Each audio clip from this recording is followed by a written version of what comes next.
This is Optimal Startup Daily, episode 567, Slow Work Manifesto by Stephen Warley of LifeSkillsThatMatter.com.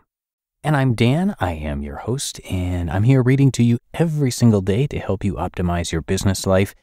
And we're going to jump right into today's post now as we optimize your life. Slow Work Manifesto by Stephen Warley of LifeSkillsThatMatter.com. The Slow Work Manifesto is a set of principles developed by Life Skills That Matter to help you create work that works for you. Slow work is not simply about doing less work, but rather doing work that matters within the limitations of your attention, energy, and time. Number 1, work within your limitations. You have limited attention, energy, and time. Stop fighting those limitations and start working with them.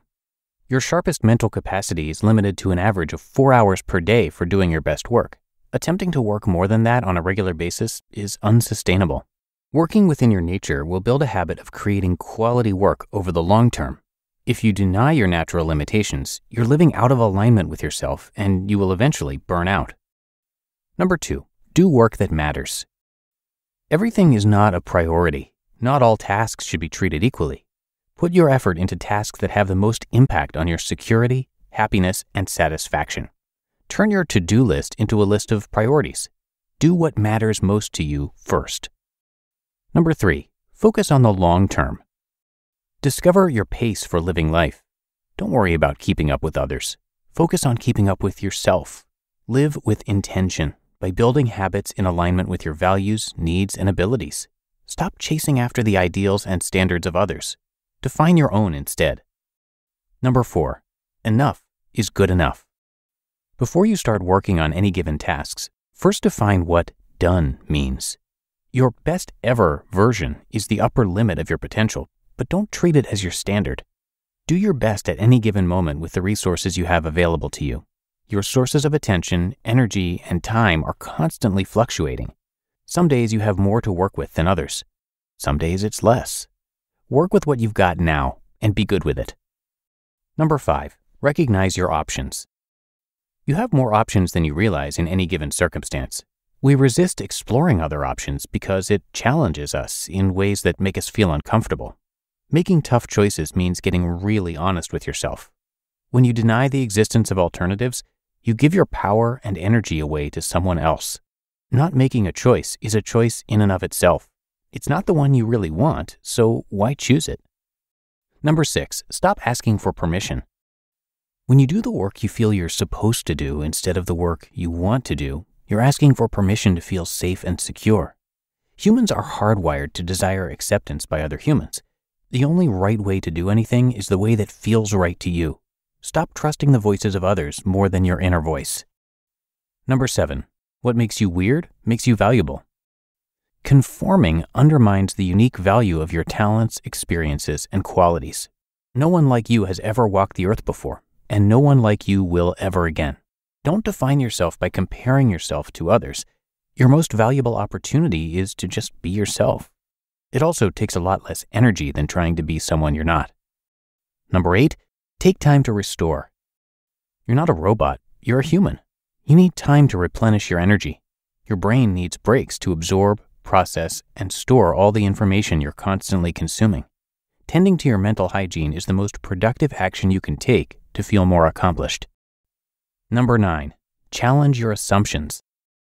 Before you take on any task, whether important or mundane, ask yourself, why do I need to do this? If you struggle to know why it needs to get done, don't do it. If you're doing it to make someone else happy without it giving you any sense of purpose, don't do it. If you've been doing something a certain way for years just because that's what you've always done, stop and question yourself. Why am I still doing this? Stop doing work that takes away from doing what matters most to you. And number 10, practice regular reflection. Slow down. Better yet, come to a full stop more often.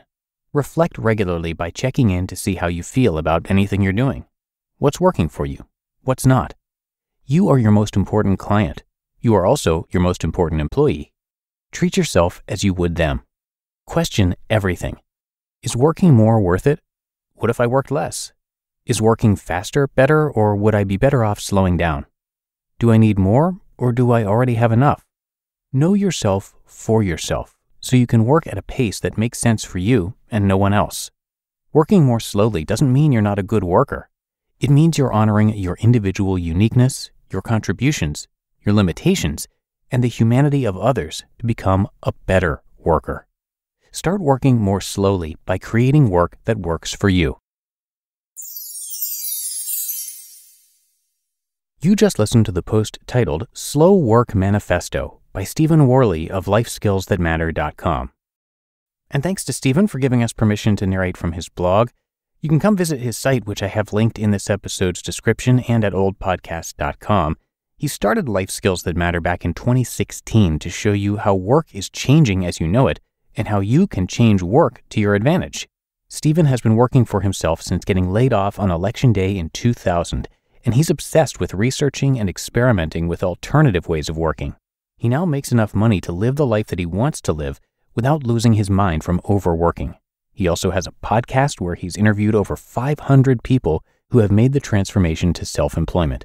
It's called Life Skills That Matter Podcast, and you can also find that on his site, which again is lifeskillsthatmatter.com. But that's it for another edition of Optimal Startup Daily. Hope you enjoyed episode 567 from Stephen. Have yourself a great day, and I'll be back again with you tomorrow for the Thursday show, and that is where your optimal life awaits.